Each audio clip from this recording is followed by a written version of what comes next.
Thank you, everyone, for sticking around for the female slot. I know it's been a very long day, so it's really lovely to see so many people still here. It's a great pleasure to be talking to Josie, who has come straight from the National Theatre. Fresh from the National Theatre, literally got changed in the bathroom downstairs. What can you tell us a bit about what you're working on at the National? Yeah, I'm directing a revival of a play that was actually made into a film when it was first produced. So it's a play called Dancing at Lunacy by Brian Friel that was made into a movie with Meryl Streep. So I'm reviving that play. And I used to be the artistic director of a theatre in Covent Garden called the Donmar Warehouse. And during my time there, we produced 4 of Brian's plays. So he's probably the playwright I produced the most while artistic director there. But I never got to direct any of them, because often when you're an artistic director, you tend to give gigs away to directors so you can run the building or do other stuff. So it's actually really beautiful to come around to directing one of Brian's plays. I knew him a little bit. He passed away part way through our kind of programme of his work. So yeah, it's a big deal. So I'm in a rehearsal room with a bunch of fantastic Irish actors trying to decide, mainly today, what's in the drawers of the dresser and whether the radio set's on a box on a chair. And like all of Brian's work, it has an amazing theatrical device within it. So there's a 7-year-old boy who doesn't appear. He appears as his adult self. So trying to work out how you talk to an invisible 7-year-old boy. It's been my day. And then getting changed in the loos. I really gave you away there, sorry. No, it's good. The graft and the glamour. And you mentioned being artistic director of the Donmar Warehouse. You were, before that, the artistic director of the Bush Theatre. That's right. And you were, am I right in saying, the first female director to take on that role in a major London theatre? Yeah, I mean, if you think the Donmar gig was kind of the big gig because it's sort of a flashier theatre. I don't know how well this room knows theatre or London theatre, but the Donmar's quite a fancy house, and that was also significant for me because I trained there in my early 20s. So I actually got the job as resident assistant director at the Donmar Warehouse, which is how the kind of training of theatre directors works as an apprenticeship, where you assist directors who are established. I got that job, and about 2 weeks later, Sam won the Oscar for American Beauty, Sam Mendes. So It was a kind of very intense and rather wonderful time in the history of British theatre. I remember going backstage for one show, and all of Charlie's Angels were there. It was kind of mad. Did you talk to them? I did talk to them, yeah, when their security let me through. But let me through, I'm the assistant director. But for me to go back and run the Donmar, like going back anywhere that you've trained or had a relationship with, was kind of a big deal. But it was significant because I probably was the first of a kind of wave of women to begin to run London theatres. And again, anyone shout out if A, this is boring to talk about the leadership structure of British theatre, or B, they know it already. But in the UK, as distinct from the US, artistic directors are almost exclusively also directors. So to be the artistic director of the Donmar, you have to be able to direct a successful production on the stage. The Donmar, it's a case everywhere. So although there have been producer figures who've run houses, that was the kind of first. But then loads of other women started doing it after me. And it's sort of a hackneyed question now, but what kind of challenges did you come up against as a woman in this world so early on? I mean, I think it's so interesting, actually, because I'm Dancing at Lunacy that I'm directing at the moment. There's a fantastic DOP called Chris Ross, who I'm sure some of you know, who's currently the president of the British Society of Cinematographers, very respected and wonderful DP, and there's some video content in the show, and he's creating that. And he had his first production meeting last week, and he said, "Jokes, I don't get it. Everybody's really nice." And I think it is true. I mean, there's sort of cliches about theatre, unless you happen to have directed Les Mis or Mamma Mia, just economically, it's significantly different. It's just differently paid. It's not as well paid. And so people do tend to be there, although they should have a reasonable expectation of being able to pay their mortgages and run a car. Really, you're there because you really love it. So there is less of a commercial imperative, I would say. That's a difference. And then that slightly changes the tone around everything. So although there were challenges, I think, that I faced as a woman, being a relatively new woman in that role, it's not as tough as a film set, I don't think. In my limited experience of being on film sets, it's not as sexist in a basic way. I do want to go on to talk about film sets because you made your cinematic debut with Mary, Queen of Scots, which starred Saoirse Ronan and Margot Robbie. Yeah, it's kind of go big or go home.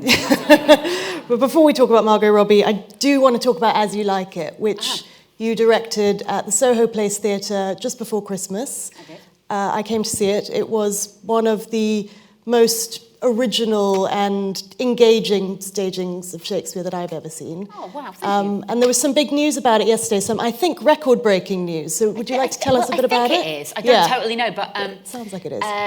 We worked in that production, so don't know if you know the play. There's a sort of leading role, which is the biggest female part in Shakespeare. That's Rosalind. And then she has a cousin and a best friend called Celia. And actually operated quite a sort of filmic theory because it's sort of a romantic comedy, which is, in romantic comedy, make sure that the best friend is really, really good. You know, you sort of look like, is Carrie Fisher available?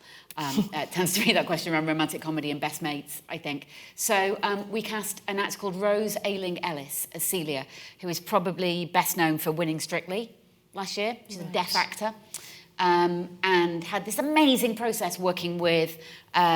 you basically work with a sign language consultant when you work with sign language within a production. So you wouldn't, for example, work, I don't know, on a Schiller play, if anyone knows Schiller, as a German playwright, cast a German actor and say, you do the translation, you work with another person. Mm-hmm. But Rose and I, and this amazing consultant, work to basically interpret the Shakespeare into sign. So Rose signed the majority of the Shakespeare and the performance was captioned. Which is not a completely new thing, but it was relatively radical for a Western space. And Rose was nominated for an Olivier Award yesterday. I mean, that's just cool. Fantastic. Great. Yeah. And I found it was interesting watching the show. I started off by reading the captions that were broadcasted around the auditorium. And then actually I'd stopped reading them and just watched Rose. And me not understanding sign language, I really got what she was saying and the meaning of all her movements. How important do you think it is for actors to learn about movement and body language before relying on voice and dialogue? Yeah, it's an interesting one. I don't know how many actors or actors in training there are in the room. I think. Hands up for actors. Bit dazzled, yeah. And are any of you in? Thank you, Charles. Are any of you in training, or are you trained and you're out there and you're yeah. So I think it depends what your training is. I would say in the UK, we still have this conservatoire system, right, where you can go to, and a conservatoire would be like RADA or LAMDA, Central to an extent, Welsh College, it's a very good conservatoire actually, and conservatoires tend to, along different methodologies, break down how they teach you into different kind of buckets of skills. So they'll say go and do some voice or go and do some Alexander technique, which actually I think all actors should do and is amazing.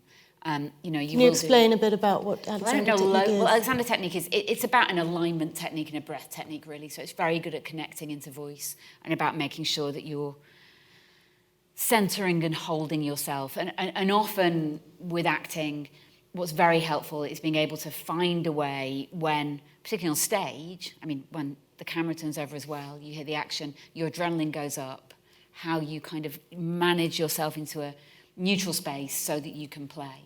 I was with the head of voice at the National Theatre yesterday, and she did the most amazing thing with this actor who's having to do a kind of 1930s version of an RP, right? So that would sound like it'd be like a kind of David Niven sound, if you know that kind of sound. And it meant that he didn't feel like he was on his voice. So it felt like he was doing a voice and couldn't kind of attach to his breath and his body. And she just did this thing where she made him make like this falsetto sound. She said, listen, just try this and just do this, just like this. Like that. And it's Tom Riley, who I'm saying. Tom Riley went, well, she said, now speak, and he spoke and it reconnected it. Wow. It's like really amazing. So it's just kind of, you know, like it's like tips and tricks like that, I guess, that you get that I would never really disconnect movement and voice necessarily, I would say. I mean, Rose's movement is amazing because she would think that her first and her most comfortable language is British Sign Language, which is a three-dimensional language. It is, however, if you're doing Shakespeare, this is kind of cool and interesting, it's a non-metaphorical language. So when you're working on it as a director, and those plays are mainly poetry, you have to make lots of decisions about which of the poetic images you reject or you explain. So if in Sign, I don't know if anyone here signs or knows any signers, but if in Sign you were to communicate it's raining cats and dogs, you would really have great difficulty doing that without initially literally saying it is literally raining cats and literally raining dogs. So it's a non-metaphorical thing. So that was kind of cool, going, what do you jettison in terms of the imagery and what do you keep? Mm-hmm. And I think some of the clarity you're describing was because often she was playing the emotion that the metaphor is meant to deliver rather than unpacking the metaphor itself. That's interesting. And I've often heard screen actors say that they really enjoy working with theatre directors because you get such great performances out of them. Why do you think that is? And this is kind of a broad question, but how, as a director, can you have the greatest impact on an actor's performance without literally saying, no, say it like that or say it like this? I mean, some actors say to you, please just tell me how to say it. Very rarely, but I just, after As You Like It, I did another play, which was a two-hander, and the wonderful Aidan Turner, who's in that, would say, I'd just like a line reading. Can you just give me a line reading? I want it to be funny. Just tell me how to say it. It's quite uncommon, and actually, directors often try everything they possibly can to avoid using line readings. In fact, there's a sort of semi-kind of, well, this sounds filthy, but it's not, right? There's a kind of trick that I sometimes use, which actually some friends of mine who are acting teachers started to use. This is quite fun. Didn't do this. So, say that often meaning in a line or in speaking, right, is about where you put the stress. So a general rule in acting, this is on stage, but it applies on screen as well. Often like bad Shakespeare acting is when people are stressing too many of the words in the line. So you might go to be or not to be. That is the question, right? And that just sounds terrible, right? Partly because I'm not an actor, but it sounds relatively terrible. So if I would say to you that within that line, you're only allowed to put one stress, like pick one word, then you need a kind of guideline as to which word to pick. It doesn't just work with Shakespeare, it basically works with everything. So the trick that I sometimes deploy is I say to the actor, forgive me, put the word fucking in the line. Okay. So decide where that would go and where that most naturally sits. Generally, it's a pretty cool thing to try, not just in an acting class, but also in the pub or over dinner. Where it falls tends to tell you what the most important word is, and you can check it. Like, is it to be or not fucking to be? Like you go, no, that's not right, is it? That sounds wrong. That sounds wrong to me, yeah? Do you think we should do the rest of this Q&A with fucking in every line? Well... So okay, where would it go? Can anyone do it? Like, where would you put it?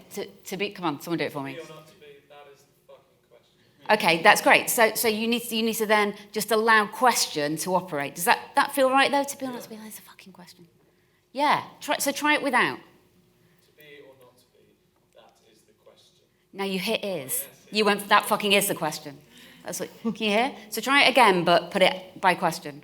To be or not to be, that is the question. There you go. See? Any other advances on that? No, too shy. It's good. Yeah, it's a good tip. So, like often in the life of a theatre director, what you will encounter, because it's more text-based, not always, is just knottier questions. Like there are more words for them to say, right? So often it's like, what does this line do? Where do I go on this bit? There's more blocking, there's more staging, there's more technique. Nobody can hear you in the back row. Nobody can... So what you tend to do, if you've been doing it for 20 years like I have, is just like a bag of tricks to help people. So that's one thing. I think the other thing is, and really if you work in the theatre, to do it again for as long as I have, you have to just be really interested in acting and really interested in casting and really interested in what acting is and what great acting is and what works and what doesn't work. And that goes on screen as well, I suppose. Yeah. Speaking of that, you cast two really amazing actors in your first ever movie. Can you talk a little bit about the genesis of the movie and about how you came to work with such an incredible cast? Yeah, I was very lucky with that cast. So Saoirse was already attached to the movie. She'd been, actually, working title had wanted her to play Mary Queen of Scots for about, I think, 8 years at the point at which I came on board. And I think it had been through several iterations. And in that really helpful but slightly unimaginative way, it sometimes works. I'd just done a production of the amazing Christopher Hampton's adaptation of Dangerous Liaisons. And I think because people had big costumes on, they were like, that's quite a good theatre director, and we've got this costume drama, and see what she can do. And they sent the script to me, and it didn't have Elizabeth in it. So one of the things I said is, I think you need to put Elizabeth into this story, and it's partly what I was interested in. It's partly because, again, as a theatre director, there's a very famous, talking Schiller, a very famous Schiller play called Maria Stuart, on which, if anyone likes opera, the Donizetti opera is based. In which famously and ahistorically they meet. And kind of what I wanted to do is to have that scene, which never actually happened, but where, in the imagination of the writer or the movie, the two women meet. So I pitched that to them, and they were like, great. And then my pal Bo Williman went and wrote it, did a great screenplay, and they said, who did I want to play Elizabeth? And I said, Margot Robbie. And at that point, I think, like, I, Tonya was not out, like Margot done Wolf of Wall Street, and she'd actually done a working title Richard Curtis picture, but I think probably in their head she was slightly more lodged as a sort of sex symbol figure than she was as Elizabeth I. But I sort of made the argument for it, really. And I think the other thing that theatre directors are meant to be good at doing is talking about what somebody's acting is and what somebody's quality is and why that is. And actually, one of the ways I made the argument is I got them to find 3 takes of Saoirse, just from a range of movies where she had, without dialogue mainly, but just a change of thought. There's like that amazing close-up in Brooklyn where she sort of is at the dance and realises she's got to go. You know, that shot, it's such a great shot. Yes. So as I get that shot and get another couple of shots like that. And then everyone they were thinking about, I said, find a hopefully a kind of close-up or relatively close shot of those actors doing the same thing, like just a thought change. And they did that and cut about 6 actors together because we couldn't really audition them. And then when we put Margot and Saoirse side by side, it was very clear that I was right, which is always a nice thing to say, right? But yeah, that kind of won the argument. We've got a clip, actually. Can we show the clip?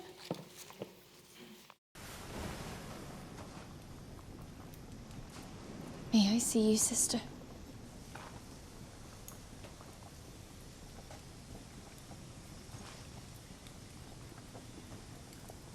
My eyes are weary from travel.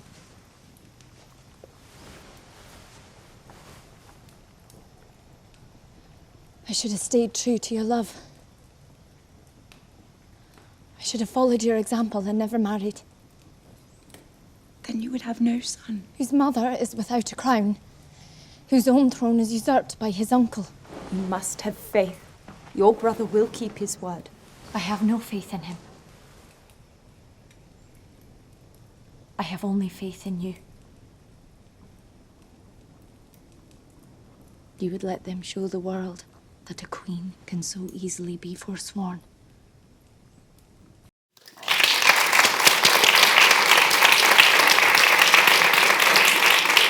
It's a brilliant movie. Am I right in thinking that the first time that the 2 women see each other on screen is the first time the 2 actresses had seen each other on that set? Yeah, yes, that's a bit of a that's like a good PR bit. Yeah, yes. We actually did the truly impressive thing is we shot Margot out in 2 weeks for that film, so she did that performance in 2 weeks. Wow. The whole thing, and at the end of the 2 weeks, Saoirse arrived, and we shot that film with them, that scene with them. But we'd rehearsed them, so actually Margot rehearsed for 2 weeks, and then we shot for 2 weeks with her. So they had met. They'd met, but that's the first time they'd seen each other sort of in costume, in character. Yeah, we kind of held them apart and did all of that, you know. That's quite fun. Yeah. And it must have felt like a huge thing to take on as your first movie, a period drama, quite a high-budget movie, I think it was. Oh, that's absolutely mental. I don't know what I was thinking. Was it quite intimidating? Yeah, you know, people talk about imposter syndrome. Well, I was legitimately an imposter. So it wasn't a syndrome, I was just an imposter. Had you been on set before, or was that your really, first? No. I mean, I don't even use a camera on my iPhone very much. It's sort of disgraceful. But, I mean, look, I love movies. I mean, like, I love movies, but I love them as someone who went to the movies. I mean, I think I'm being a bit disingenuous. Like, I'm aware there is this sort of strange route within British theatre into British film, where often British theatre directors become British film directors. And, you know, I trained with Sam Mendes. I knew the wonderful Roger Michel. You know, Stephen Daldry was the artistic director of the Royal Court. Phyllida Lloyd made that transition. You know, it's a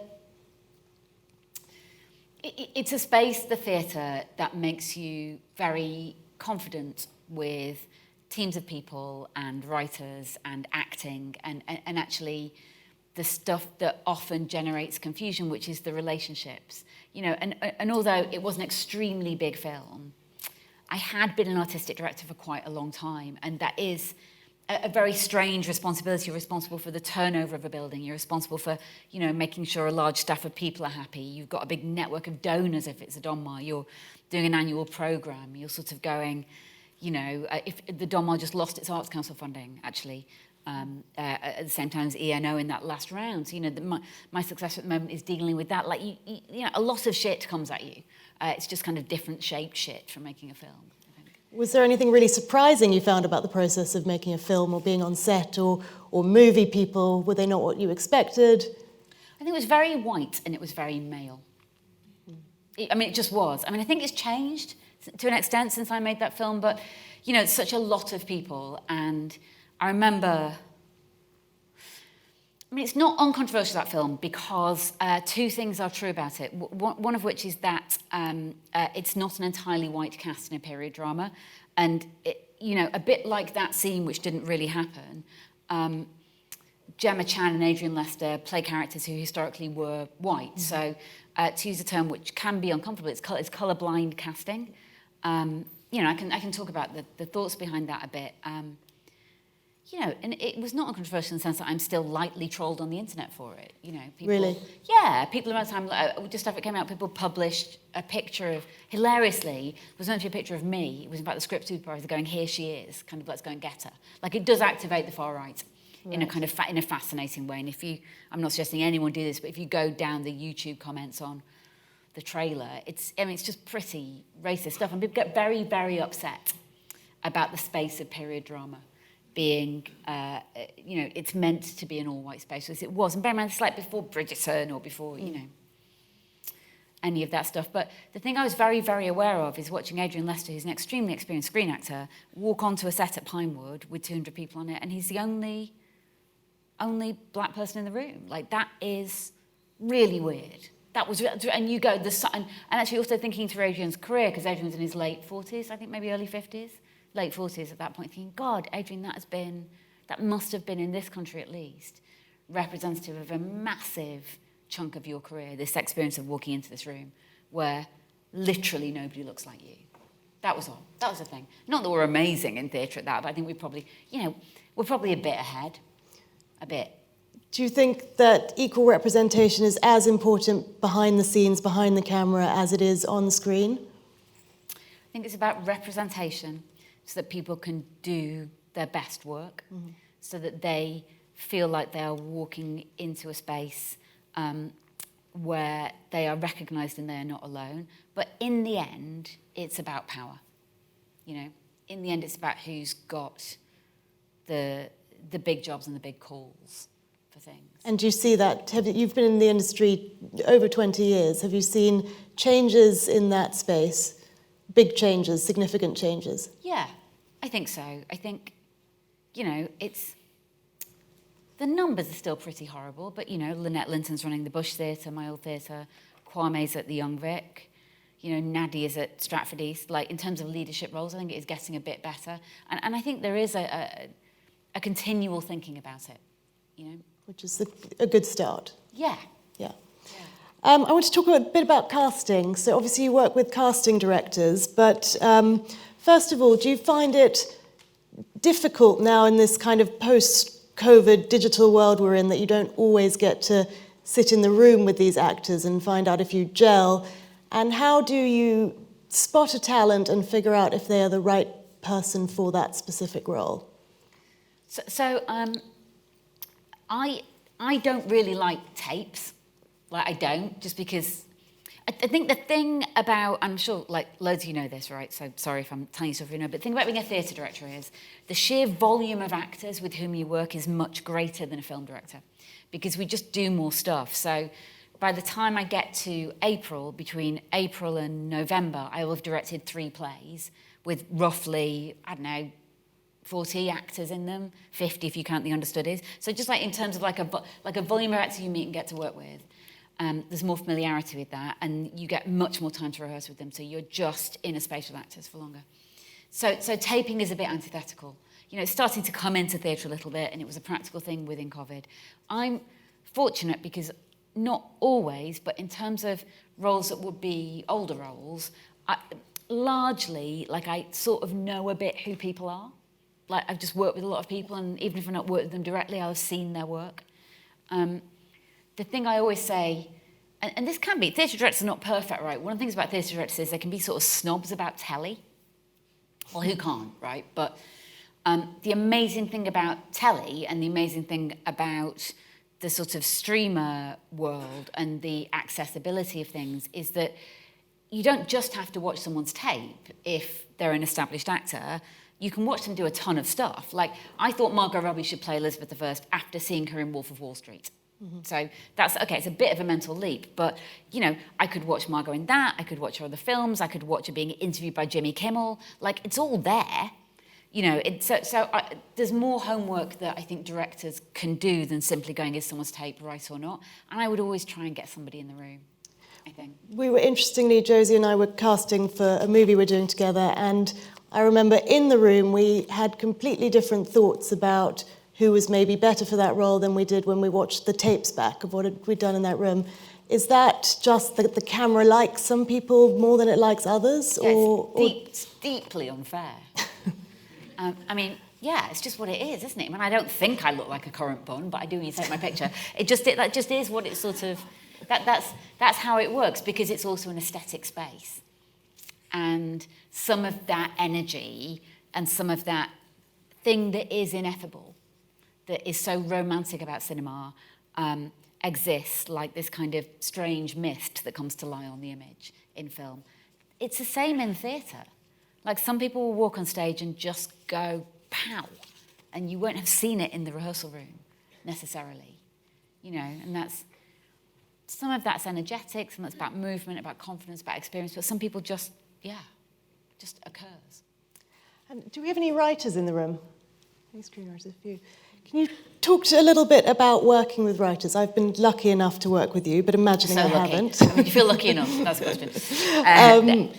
How influential are you as a director in shaping text for screen and stage? I mean, I know you're very collaborative, but if you can talk a little bit about that process for everyone else. Yeah, I guess, I mean, you never know really what writers want to hear about that. Like, am I interfering in your script? Probably, but... my first job as an artistic director, well, actually, my second job as a director was 2 years at the Royal Court Theatre, working with a lot of new writers. And then I was the artistic director of the Bush Theatre at this unbelievably fertile time for British playwriting, which is now partly become British screenwriting. So in the course of, well, I was only at the Bush for 4.5 years, but we did some of the early or the first plays of James Graham, Jack Thorne, Lucy Kirkwood, Phoebe Waller-Bridge was around doing dry write in and out at that point. You know, there were it was just an amazing period for young playwrights to come through and be there in that moment. And I think, you know, the Bush operated then a year round. It now has a window of an open script submission policy. So the Bush would receive 3,000 scripts a year.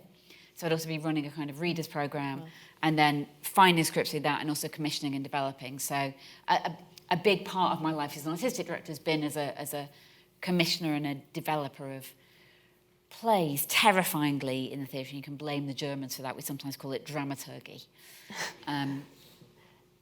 which is a slightly different thing. And I think in theatre as well, because it's just, you know, the cool thing about film is it's such a new medium. You know, Well, it's gone through so many changes over the last kind of 100 years, hasn't it? From starting off with silent movies, you know, I don't know if anyone's seen the movie Babylon, the Damien Chazelle, but that's kind of basically what it's about, is the changes that film's undergone, and basically it's about how it's not as much fun anymore. But it's... But you see, that's interesting because I think, yes, but we're like 2,000 years old. So like, it used to be like a chorus and one bloke in a massive mask, we think on stilts. You know, like if you go right back, I'm talking about Greek drama, so. But, you know, so the youthfulness of cinema is really interesting to me, I think. And also, this is a bit cheeky, okay, but I sometimes say it's a bit like a new religion because it's so young as a medium. And the thing about new religions is people tend to be very, very insistent early doors about how you do stuff. In the same way that you wouldn't really have Christianity without St. Paul, right? You've got Jesus Christ, and then you have to have this guy who comes along and starts writing letters and telling everybody what to do. And I feel like cinema's just coming out of its write letters and tell everyone what to do phase. You know, I think there are a lot of bad priests around, and actually there's a lot of you can only do it this way. That is to do with its newness as a medium. You know, theatre's much less insistent. We go, yeah, sure, you can do one of those. Or you could try it like this. I don't know, we don't mind. Because we've got proof of concept of its robustness over 2,000 years. And do you have a favourite production that you've done, theatre-wise, has really stood out as a kind of pinnacle moment in your career, or something you really learnt from?